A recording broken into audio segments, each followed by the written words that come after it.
Good morning. Welcome back to Deb's True Crime Notebook, where we read the documents for you so you don't have to, because you don't always have time for that. I hope you guys got a good rest last night, cleared your mind of everything that's happened the last few days. It's been pretty rough on families and onlookers in the courtroom, media people, and all of us who have been listening in and reporting the information.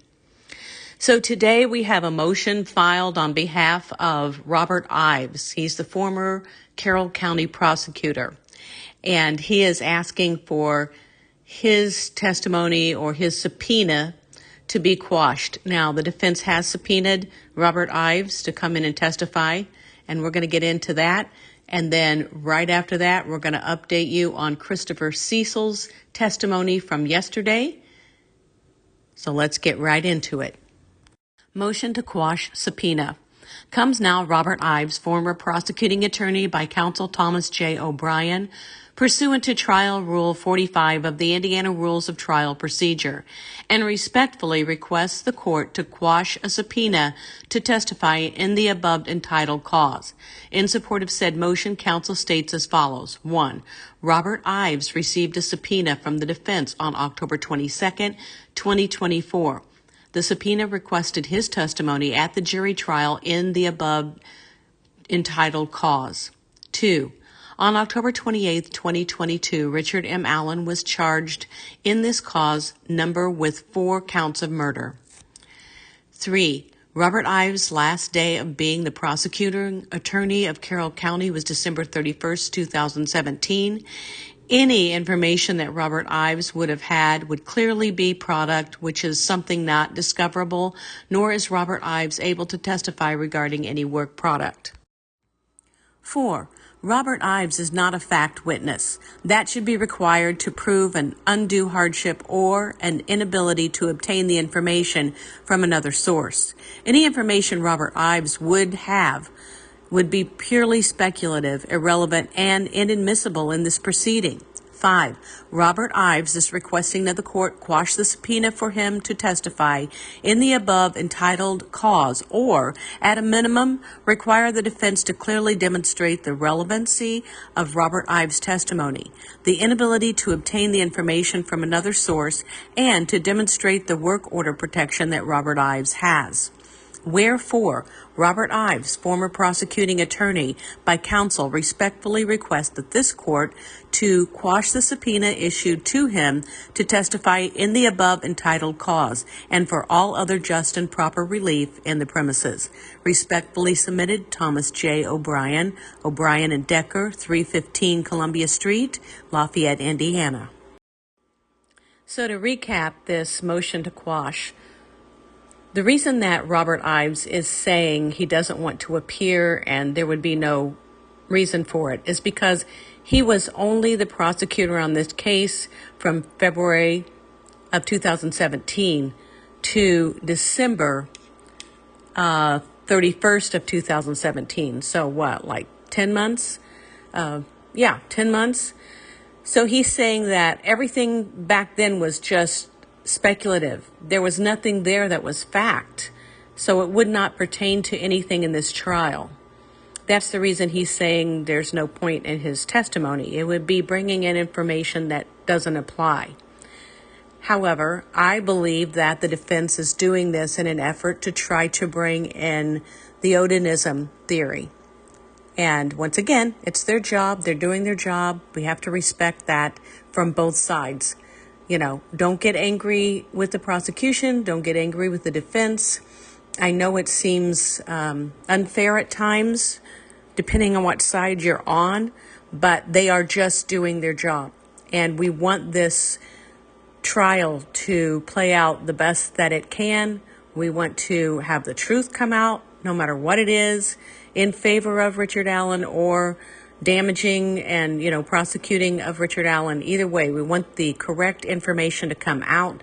We want the right person or people to be, imprisoned because of this, and we've just got to stick with it.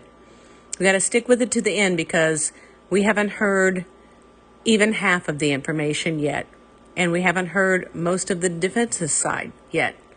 So let's just stay the course, Keep your ears and eyes open and let this play out in the courts.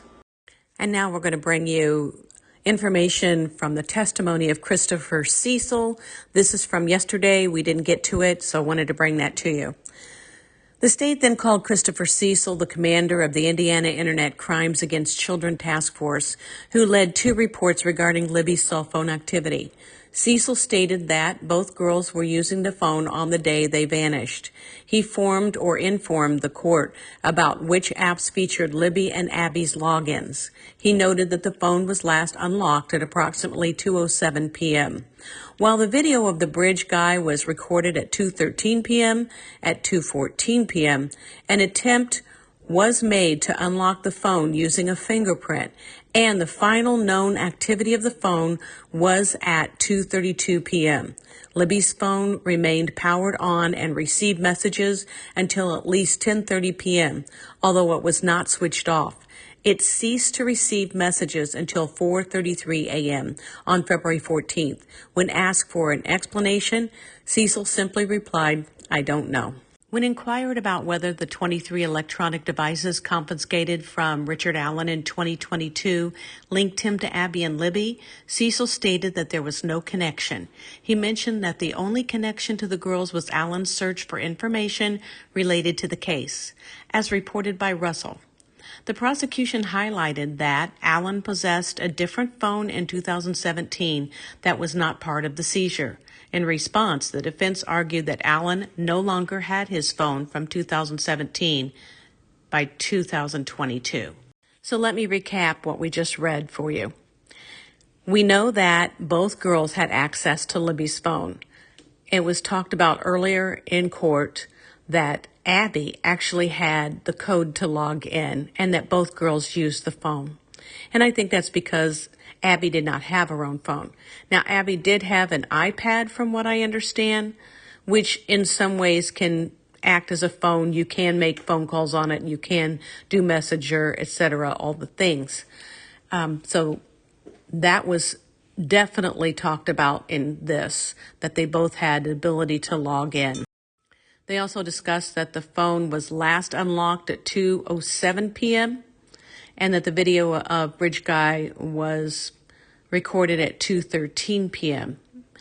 And there was an attempt to unlock the phone using a fingerprint. I'm not sure what that means. In my mind, I'm imagining Bridge Guy or the murderer using one of the girls' fingerprints to try to unlock the phone. It could also mean that one of the girls tried to unlock the phone to dial for help. I'm not quite sure. I hope that we'll learn more about that in the testimonies to come. The last attempt at messages was at 10:30 p.m. and the phone, although it was never switched off, it ceased to receive messages until 4:33 a.m. I'm not quite sure why that is. Maybe Libby had it set up in the sleep mode so that you don't receive notifications after a certain time at night.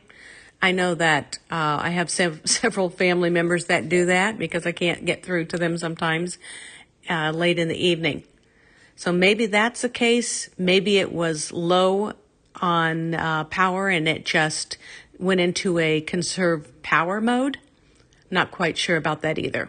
And I think that Officer Cecil wasn't sure why that occurred. His response was, "I don't know." There were 23 electronic devices that were seized at Richard Allen's home. I'm not sure if some of them were in his car as well, but definitely 23.